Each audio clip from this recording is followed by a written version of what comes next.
오늘은 안녕하세요 성령님 시리즈의 8번째 시간으로서 우리 성령님의 몸에 대한 이야기를 나누겠습니다. 자, 우리 고린도전서 3장 16절 다 같이 한 목소리로 시작. 너희 몸은 너희가 하나님께로부터 받은 바 너희 가운데 계신 성령의 전인 줄을 알지 못하느냐. 아멘. 자, 여러분 어떠세요? 지금 교회에 있는 게 기쁘세요? 아니면 집에 가고 싶어요? 너무 훅 들어오는 질문이었죠? 우리 밖에 나가 있을 때 집에 가고 싶어 이 생각 들 때 참 있으실 거예요. 특히 어딘가 좀 피곤한 일을 마친 때라든지 아니면 멀리 여행을 갔을 때 집에 가서 정말 쉬고 싶다 이런 생각을 우리 다 하시죠?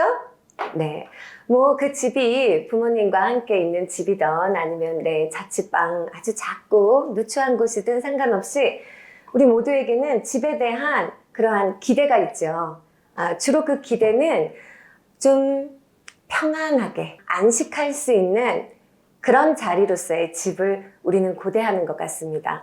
그리고 바란다면 거기에 그 집에 있는 사람들의 나를 향한 사랑, 이것까지 더해지면 정말 행복하겠죠. 그래서 이런 것들이 우리가 집을 생각할 때 떠올리는 우리의 기대인 것 같아요. 자, 그런데 오늘 본문 말씀을 보시면 특별히 개역개정으로 봤을 때 정말로 놀라운 사실을 우리에게 상기시켜 주고 있어요. 성령께서 다름 아닌 우리의 몸을 성령의 거처, 성령의 집으로 삼기 원하신다는 거예요. 우리는 집을 생각할 때 이런 집이었으면 좋겠어.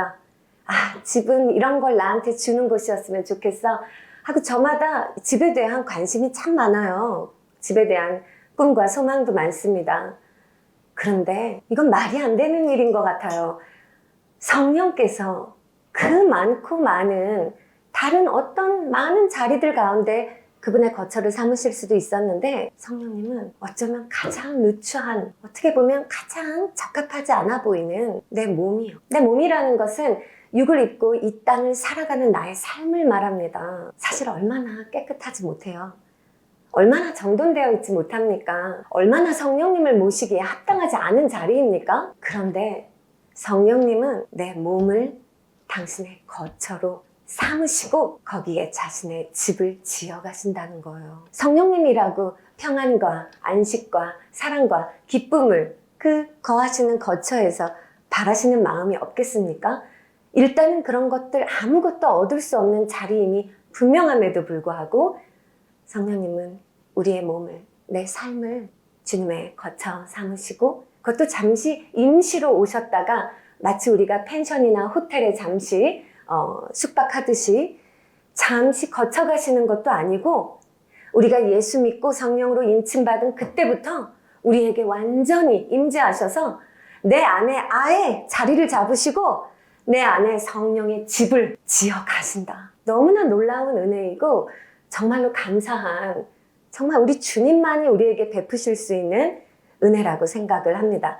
그래서 우리 성령님께 신학자들이 별명을 하나 붙여드렸어요. 그것은 무엇이냐면 바로 집 짓는 영. 실제로 이렇게 표현을 해요. 그래서 우리 성령님은 집을 짓는 영이시다. 자, 요한복음 14장 23절 말씀을 좀 보겠습니다. 누구든지 나를 사랑하는 사람은 내 말을 지킬 것이다. 그러면 내 아버지께서 그 사람을 사랑하실 것이요 내 아버지와 나는 그 사람에게로 가서 그 사람과 함께 살 것이다. 거처로 삼으셔서 함께 사시겠다 라고 말씀을 하시는 거예요. 성령은 오셔서 우리 안에 그분의 집을 만들어 가시면서 이 안에 사십니다. 그리고 그 안에서 안식과 평안을 도모하시죠. 우리는 그 은혜의 혜택을 누리게 되는 것입니다. 이것은 우리 안에 일어나는 지극히 내면적이고 또 개인적인 역사입니다. 생각해보면 정말로 우리 안에는 너무나 많은 상처, 그리고 죄의 흔적, 그리고 죄책감과 또 과거의 고난으로부터 온 어떤 어그러진 그런 부분들이 많음에도 불구하고 성령께서는 그 속에 자리 잡으셔서 우리 안에 평안과 안식과 은혜의 집을 지어가시는 거예요. 그게 성령께서 우리 안에서 하시는 일이라는 겁니다. 어떤 식으로 이루어지는지 그 소설 장발장, 그 영화 레미제라블로 여러분들 많이들 보셨을 텐데 스토리 다 아시잖아요. 장발장이 정말 빵 하나 훔친 그 가벼운 절도죄로 19년이나 감옥에 살다가 출소를 했지만 세상은 아무도 그를 환영하지 않았어요. 그 어느 곳에도 그의 거처는 없었습니다. 모든 문이 닫혀 있는 그러한 경험을 하게 되죠. 그런데 유일하게 그에게 문을 열어준 사람은 그 시골 교구의 한 주교였죠. 그런데도 장발장은 자신의 그냥 정체성, 그 절도범이었던 그 정체성에서 크게 변화되지 못한 채 그곳에서 은촛대를 훔쳐서 달아나잖아요. 그러다가 경찰에게 잡혀서 다시 주교 앞에 섰을 때 주교가 놀라운 말을 하죠. 뭐라고 합니까? 여러분들이 다 아시죠? 아, 그거는 내가 준 겁니다. 라고 얘기하면서 뭐라고 얘기하냐면 왜 나머지 은촛대도 가져가지 않았어? 이것도 당신 것입니다. 하고 장발장에게 더 내어줘요. 그 순간 이 장발장의 마음은 그야말로 녹아내리는 경험을 하는 것입니다. 은혜로 그의 마음이 녹아내려요. 그러면서 그의 정체성이 새로워집니다. 그는 이제 자신의 그 존재는 이제 더 이상 도둑이 아니라 용서받은 자가 되는 거예요. 그리고 은혜가 임하는 은혜의 거처가 되고 있음을 그는 느낄 수 있었다는 것입니다. 그리고 그때부터 그의 삶이 변화가 되어 어떤 삶으로 변화되냐면 다른 사람들도 용납하고 심지어 다른 사람들에게도 거저 베푸는 자비를 베푸는 삶으로 그의 삶이 변화가 되거든요. 이것이 바로 하나님이 그 사람 안에서 그분의 집을 지어가실 때 일어나는 마음의 변화라는 것입니다. 은혜로 말미암아 오직 은혜로만 이루어질 수 있는 일인 것이죠. 성령께서 그의 안에 성령의 집을 짓기 시작한 모습이에요. 성령께서 우리 안에 그분의 집을 지어가시기 시작하면 우리의 존재는 이제 더 이상 혼란이 아니에요. 우리의 몸은 더 이상 과거와 연결된 혼란의 공간이 아니라 하나님의 평안과 은혜가 깃드는 자리가 되는 것입니다. 믿으십니까? 그 은혜가 우리에게 이미 주어졌습니다. 자, 그런데 더 놀라운 것은 성령께서 우리 각 사람의 몸에, 각 사람의 삶에 이렇게 그분의 집을 지어 가시는데 그 일이 나 한 명에게만 이루어지는 일이 아니더라는 거예요. 누구든지 예수 그리스도를 영접하고 성령으로 인침받은 모든 크리스찬들에게 성령께서는 각 크리스찬의 몸을 거쳐 삼아 주님의 집을 지어 가시더라는 것이죠. 그리고 우리 각 사람을 지체 삼아 우리를 한 몸으로, 한 집으로 연결시켜 가시는 일을 하시더라는 거예요. 고린도전서 12장 27절이 뭐라고 얘기하냐면 여러분은 그리스도의 몸이요 따로따로는 각 부분의 지체들입니다. 다 연결됐다는 소리예요. 각자 그냥 개인적인 삶, 개인으로서의 의미만 있는 것이 아니라 이제 성령께서 집을 지어 가시는 이유는 지체로서 우리를 하나로 함께 지어가시기 위함이라는 거예요. 베드로전서 2장 5절도 이렇게 덧붙입니다. 살아있는 돌과 같은 존재로서, 그러니까 마치 건축 재료의 어떤 벽돌처럼요. 여러분도 집을 짓는 데 사용되어서 함께 신령한 집이 되어갑니다. 라고 표현을 합니다. 이 그리스도의 몸은 다분히 교회를 말하고 있는 것임을 이제 아마 여러분들이 느끼실 수 있을 거예요. 성령은 나 하나만을 위한 내 내면에 주님을 위한 집을 짓는 것이 아니라 우리 모두를 연결하여 함께 지어지는 집, 함께 이루는 몸으로 세워가시는 일을 하시더라 하는 것입니다. 이것을 이제 신앙생활을 좀 하고 그리스도를 따르고 성령의 임재를 체험하는 사람은 깨달아야 하는 거예요. 바라볼 수 있어야 한다는 거예요. 성령의 이와 같은 움직임을 행하시는 바를 말이죠. 그러니까 그리스도의 몸, 즉 교회는 그냥 개개인의 영성 생활과 신앙 생활을 유지하면서 그냥 모여있는 모임이 아닌 거예요. 성령께서 설계하시고 세워가시는 한 몸 하나예요. 이름하여 공동체가 되는 것입니다. 제가 우리 교회 이름을 진리와 자유교회에서 진리와 자유 공동체 교회 이름으로 바꾸면서 이제 우리가 서울로 올라오게 됐는데, 오늘 이야기를 잘 들으시죠? 왜 공동체라는 이름을 우리 교회 이름에 꼭 제가 포함시키고 싶었는지. 공동체가 되게 하시려는 목적이세요. 자, 공동체라는 말이 어떤 뜻일까? 영어로는 community라는 단어를 쓰는데, 그 어원이 되는 라틴어 communis라는 말은 함께라는 접두사와 의무 혹은 봉사, 그리고 책임, 그리고 나아가 선물이라는 뜻도 되어요.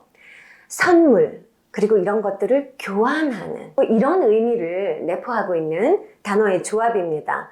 그러니까 이 말들을 조합해서 커뮤니티, 공동체라는 말의 진정한 의미는 어떤 뜻이 되냐면, 상호 간에 책임지는, 상호 간에 선물을 주는, 상호 간에 봉사와 섬김으로 선물을 주면서 서로를 완전히 책임져 주는 그러한 관계적 존재를 가리키는 말인 거예요.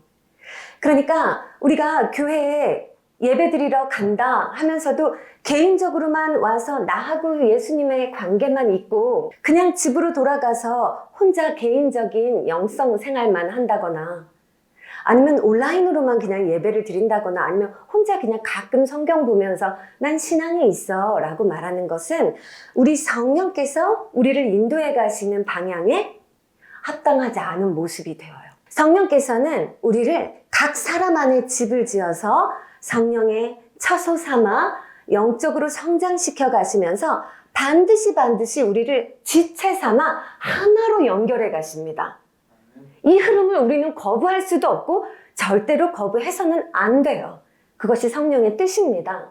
그렇게 모으신 공동체, 서로를 정말 봉사하고 헌신하고 섬기면서 끝까지 의무와 책임을 다하여 연대하는 그 공동체, 그 그리스도의 몸으로 만드시는 것이 성령께서 지금 행하고 계시는 일이라는 거예요.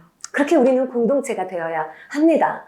그래서 우리 신약 성경에서 코이노니아라는 말 여러분 자주 들어보셨는데, 성도의 교제라고 번역을 하죠. 그러니까 이 말도 흔히들 착각을 하시면서 오늘은 레크레이션 하고 오늘 어디 야유회 가고 이러는 게 성도의 교제, 친교 프로그램 이런 거를 코이노니아라고 생각하시는 경우가 있는데, 더 궁극적으로 이 코이노니아라는 말의 뜻은 더 깊이 들어가 보면 예수 그리스도께서 이미 스스로를 우리에게 선물로 내어주셨고, 이제 그 선물을 받은 우리는 이제 상호 간에 각 지체들 간에 똑같이 예수 그리스도를 본받아 우리가 우리 자신을 선물로 내어주고 헌신하며 섬기며 끝까지 책임져서 서로를 돌봐주고 서로를 섬겨주는 그러한 성도의 하나됨, 그것을 성도의 교제의 코이노니아다 라고 말하는 것이에요. 자, 그러면 한번 생각해 봅시다. 도대체 왜 성령께서는 그러면 우리 한 명 한 명을 그냥 신앙생활 잘하게, 우리 믿음 잘하게 인도해 주시면 되지, 왜 굳이 우리를 각 부분의 지체로 연결하셔서 하나 되게 하실까? 왜 우리를 공동체가 되게 하실까? 한번 생각해 보셨습니까? 왜 우리는 공동체로 모여야 할까? 우리는 왜 교회가 되어야 할까? 자, 이 부분에 대해서 우리에게 이제 우리의 통찰을 열어주는 신학자들의 얘기를 좀 소개를 해드릴게요. 제일 먼저 소개할 사람은 폴라 브루더라는 여성 신학자인데, 영국 성공회에 소속된 신학자이세요. 그분의 마침내 드러난 몸이라는 책이 있는데, 저 책에서 무슨 이야기를 했냐면, 자, 성령은 우리의 몸을 개인의 어떤 영성의 수단, 내면적 영성이 성장하는 어떤 대상으로만 바라보시지 않는다는 거예요. 그것도 있지만 단순히 그 측면으로만 바라보시는 것이 아니라 그녀는 이렇게 말합니다. 몸은 성령께 있어서 몸은 성령이 거하는 장소이자 동시에 성령께서 세상을 향해 일하시는 출구, 즉 문이 된다 라고 표현을 해요. 그러니까 우리가 한 명 한 명만이 성령을 이 안에 모시고 내면적인 영성 여정을 우리가 지속할 때는 다 우리가 저마다 자기만 생각해요. 그리고 외부를 향하는 출구가 없어요. 그러나 우리가 지체가 되어서 연결하면서 서로에게 헌신하고 서로를 섬기면서 우리 내면으로부터 외부, 즉 다른 지체에게로 향하는 이 흐름이 발생할 때에는 그렇게 유기적으로 모인 우리가 다 같이 한 몸이 되어서는 하나의 몸으로 또한 세상을 향하여, 아직 이 몸에 속하지 않은 다른 대상들을 향하여 또한 우리는 그 복음과 성령의 사랑과 전하시는 그 뜻을 우리가 흘려보낼 수 있는 창문이 생긴다는 거예요. 문이 생긴다는 거예요. 자, 그래서 그와 같은 목적으로 우리를 공동체에 만들어 가시는데, 우리의 몸은 단지 우리 자신의 영성과 신앙이 회복되기 위한 그러한 자리만이 아니라 회복된 이후에 세상을 향해서 하나님 나라를 전달하는 문이 된다, 이런 이제 뜻이 되는 것입니다. 그러니까 성령이 내 안에 집을 지으셨으면 이제 우리가 다 함께 하나가 되어서 이 집의 문은, 이 집의 창문은 반드시 세상을 향해 열려 있어야 한다라는 뜻인 거예요. 그것이 성령께서 일하시고 계시는 바로 그 목적이라 이 얘기입니다. 자, 그리고 또 한 분 이런 얘기를 하신 분이 있는데, 자, 게르하르트 로핑크라는 이분은 카톨릭 사제세요. 근데 아주 영적인 통찰이 있는 좋은 책을 많이 쓰셨습니다. 그 중에 이 예수는 어떤 공동체를 원했는가 라는 이 책도 참 우리에게 아주 깊은 깨달음을 주는 좋은 책이라고 생각을 하는데, 자, 여기서 이 사람은 어떻게 표현을 했냐면, 예수님께서 세우신 공동체 있잖아요. 예수님이 제자들과 함께 하셨던 바로 그 공동체를 징표 공동체였다라는 표현을 써요. 한마디로 그 자체가 사인이었어요. 상징이었다는 뜻이에요. 어떤 맥락에서 그러냐면, 이 교회 공동체는 세상 한복판에서 하나님의 나라가 어떤 모습인지를 그냥 우리의 하나된 몸으로 그대로 보여주는 상징 자체가 되어야 한다는 거예요. 그게 우리가 공동체 되어 있는 목적이라는 것이죠. 우리가 이렇게 모여있는 그 모습이 그냥 하나님 나라의 상징, 말하자면 모델, 표본 그 자체여야 하는 것이다. 이제 그 얘기예요. 그래서 특별히 지금 오늘날의 사회를 생각을 해볼 때 여러분들 세대에서 참 지금의 사회는 묘해요. 어떤 면에서 그러냐면 정말로 인정받기를 그 어느 때보다도 굉장히 갈구하는 시대예요. 각 개인들이 자신을 인정받는 것에 굉장히 집착들을 하고 목숨을 겁니다. 그리고 또 하나의 특징이 있다면 겉으로는 다들 괜찮아 보여요. 왜냐면 겉으로 다 괜찮은 모습을 드러내기 때문이에요. 그렇지만 저마다 그 속은 다 무너져 있어요. 우리 교회 표어가 정서적으로 건강한 제자인데, 올해 한마디로 말해서 겉으로는 멀쩡한데 정서적으로 건강하지 못한 이 세대 사람들의 어떤 공통적인 특징을 봅니다. 자, 바로 그와 같을 때 우리 크리스찬 공동체, 교회가 징표 공동체가 된다는 것은 어떤 의미인가? 그것은 하나님 나라를 미리 살아가는 사람들의 완전히 다른 사회가 있음을 상징적으로 이 세상에게 보여줘야 하는 공동체라는 거예요. 그래서 이 로핑크는 이것을 대조사회라는 표현을 써요. 그리스도의 몸인 우리 교회는 말하자면 하나의 징표 공동체인데, 그 의미는 뭐냐면 이 세상과 대비되는 대조사회라는 거예요. 이 대조적인, 너무나 대비되는 모습이라는 것이죠. 세상이 속은 썩어가는데 겉으로만 화려해 보이고 뭐든지 잘 되고 있는 것처럼 보여지는 이 허례허식과 가식, 그것으로 치장해 갈 때 교회 공동체인 그리스도의 몸은 이것과는 완전히 대조적인, 대비되는 다른 모습으로 실제로 살아가고 있음을 드러내줘야 그 상징적인 모습을 보고 사람들은 아, 하나님 나라의 모습이 이와 같구나 라고 깨달을 수 있게 되는 것이고, 바로 그 역할을 하라고 우리 주님께서는 우리를 그리스도의 몸, 그분의 교회로 공동체 되어가게 하신다 하는 거예요. 그들이 추구하는 가치를 우리가 제공하는 방식으로는 우리는 그들에게 진짜 복음을 소개하지는 못합니다. 그런데 반대로 지금 우리 자체, 지금 우리 공동체, 주님이 지금까지 일구어 오신 지금 현재의 우리가 가진 것, 그리고 우리의 모습 있잖아요. 이것이 정말로 그들에게 대조적인 모습을 보여줄 수 있는 사인이더라고요. 여러분들 안에는 그 어떤 것보다 순결과 순수가 있어요. 난 그것이 우리에게 주신 복음 전도의 창문이라고 생각을 합니다. 성령께서 우리를 인도해 가신 그 방향과 또 그래서 우리를 빚으신 우리 모습 그대로 진실한 순수함과 순결함, 이 세상에 그런 어떤 가식적인 그 흐름에 편승하지 않고 진실하게 주님 앞에 정말 순결하게 모여있는 우리의 이 정말 대조적인 모습으로 그들 앞에 상징처럼 그 자리를 지킵시다. 만일 그들이 그 모습을 보면 아마 그 속에서 성령님을 그리고 예수 그리스도를 느낄 수 있을 거라고 생각을 해요. 자, 그러면 성령께서 이와 같은 공동체를 일구어 가시는 그 방법, 어떻게 하면 주님이 기뻐하시는 진짜 그분의 그 공동체가 되는가, 우리가 어떻게 하면 그런 대조적인 모습을 보여주는 징표 공동체가 될 수 있을까? 지금 우리 안에 이미 형성된 이 모습 안에 특별히 사랑과 헌신을 더 강화해야 된다고 생각을 해요.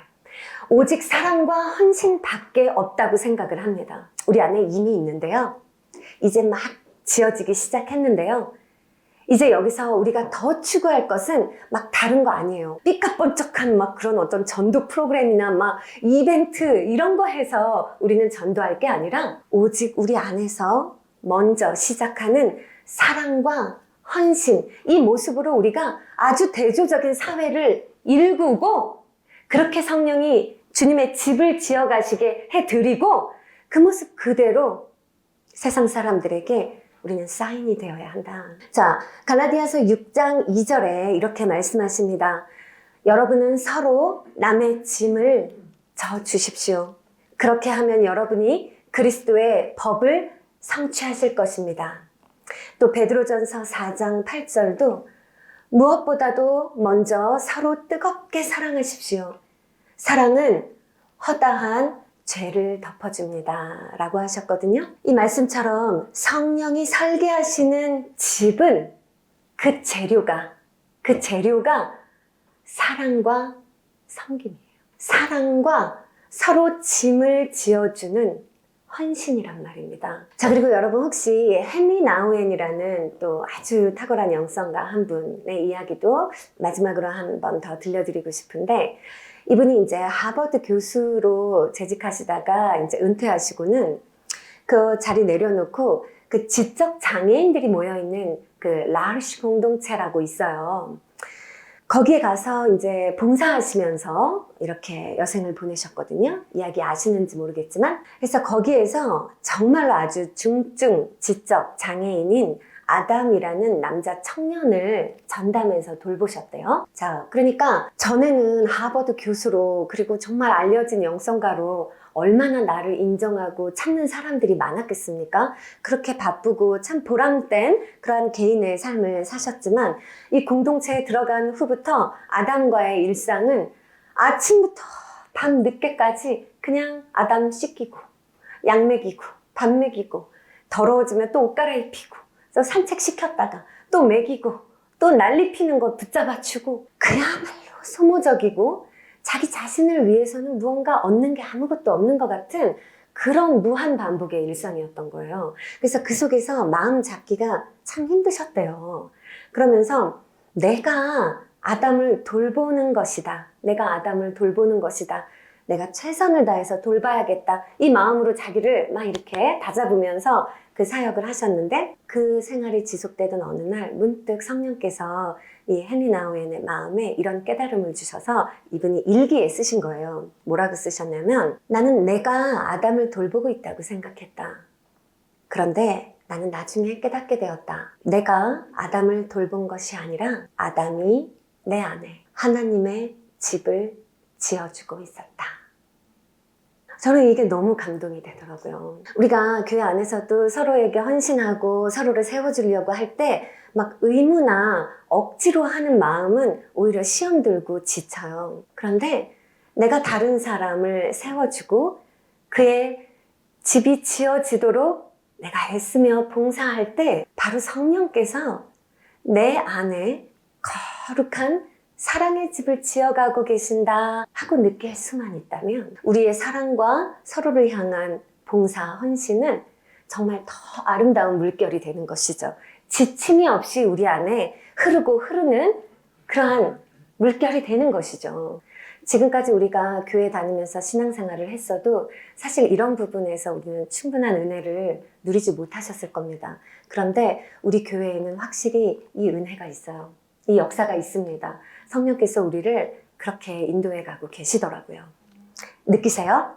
네. 자, 성령께서는 이와 같은 사랑과 헌신으로 우리를 공동체로 한 집으로 세워 가시는데 왜 공동체로 이루어가게 하시는가? 왜 한 집으로 세워 가시는가?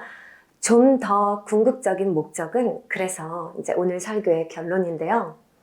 바로 다름 아닌 복음 전도에 있습니다. 누가복음 14장 23절 말씀인데 자, 한번 읽어보죠. 이거 다 같이 한 목소리로 읽어볼까요? 주인이 종에게 말하였다. 큰 길과 울타리 가로 나가서 사람들을 억지로라도 데려다가 내 집을 채워라 라고 말씀하셨거든요. 자, 이 말씀이 부대끼는 분들이 있을 수 있어요. 복음 전도할 때 가기 싫어하는데 부담스러워 하는데 왜 억지로라도 하라고 이렇게 부담을 주실까 라고 느낄 수 있어요. 근데 여기서 억지로라도 라는 마음은 그 정도로 갈급하고 애타는 마음으로 강권하여 이 집을 채우라 라고 말씀하시는 거예요. 자, 보세요. 주님께서 내 집을 채우라 라고 말씀하십니다. 지금까지 우리가 이야기한 성령의 집이 어떤 곳인지를 다시 기억해 보십시오. 사랑과 헌신으로 세워지는 집. 그래서 그리스도 안에서 정말로 평안과 안식이 있고 서로 주 안에 정말로 한 몸이 되는 그러한 공동체를 우리 주님께서는 성령의 집이라고 표현하셨거든요. 그러니까 전도라는 것을 우리가 단지 복음을 설명하는 것, 지식을 전달하는 것 이렇게 생각하시면 전하는 쪽에서도 부담이 되고 받는 쪽에서도 굉장히 불편한 일이 되지만 하나님께서 지금 우리 안에 지어가시는 그 집, 이 집을 더 많은 사람들에게 나누고 싶고 이 집으로 초대하고 싶은 것이 바로 전도하고 싶은 마음이다 라고 우리가 새롭게 받아들인다면 우리가 전도를 생각할 때 우리 마음가짐이 완전히 달라진다는 겁니다. 여러분, 새로 집에 들어가고 집을 예쁘게 꾸미고 그 집안 식구들이 화목하고 막 이럴 때 정말 사람들을 집에 많이 초청하고 싶어요. 그런데 거꾸로 내 집이 막 난장판이고 치워져 있지도 않고 오늘 가족들과 막 싸우고 불화하고 그러고 있을 때는 집에 절대로 사람을 초대하고 싶지가 않습니다. 자, 이와 같이 성령께서는 우리 각 개인을 먼저 만지시면서 우리 안에 그분의 집을 지으시고 그래서는 우리 각자가 지체가 되어서 연결되는 벽돌들이 되게 하셔서 이제 서로를 연결하여 더 크고 더 끈끈하며 사랑과 헌신이 흐르는 그분의 집으로 만들어내신 후에 이제 그 집에 그 사랑과 평안함과 그 안식 그리고 상호, 섬김의 이 헌신 속으로 이것을 경험하지 못하고 여전히 목말라하는 이 세상의 사람들을 초대하여 드리라. 그들도 경험하게 하라. 너희가 누리는 것을 나누라 라는 관점으로 우리에게 전도하라. 그렇게 이야기하시고 오늘 누가복음 말씀에 나가서 억지로라도 데려다가 내 집을 경험하게 하라. 그러니까 그들이 와서 좋은 경험을 하게 하려면 우리가 정말 대조사회로서의 그런 사랑과 헌신이 가득한 그런 그분의 집으로 먼저 지어져야 하겠죠. 그래서 지난 6년간 주님이 우리를 그렇게 집 지어 가셨다고 저는 생각을 하는 것입니다. 이제 더욱더 우리 성령 하나님이 집 지어 가시는 이 일에 좀 더 마음을 활짝 열고 우리 더 헌신하십시다. 더 헌신해서 이제는 세상을 향해 창문이 활짝 열린 이 성령이 지으신 그분의 집이 되어 그리스도의 한 몸이 되어서 정말 누구든지 이 세상 사람들을 우리 주님의 사랑과 진리, 그 평강의 안식을 누릴 수 있는 이 주의 전으로 초대하고 맞이할 수 있는 우리 주님의 공동체가 되도록 합시다. 아멘.